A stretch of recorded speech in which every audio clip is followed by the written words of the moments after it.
రైతులకు తెలియకుండా ₹1 మేర రుణం తీసుకున్న ఘటన ఒకటి జలదింకిలో వెలుగు చూసింది.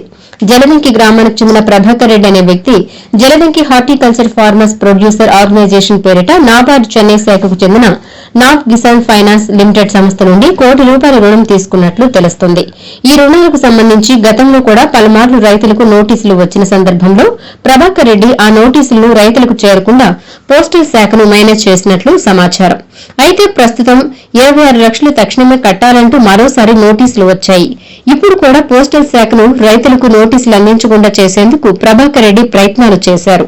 అయినప్పటికీ రైతులకు నోటీసులు చేరడంతో తమ పరిస్థితి ఏమిటని రైతులు గగ్గోలు పెడుతున్నారు.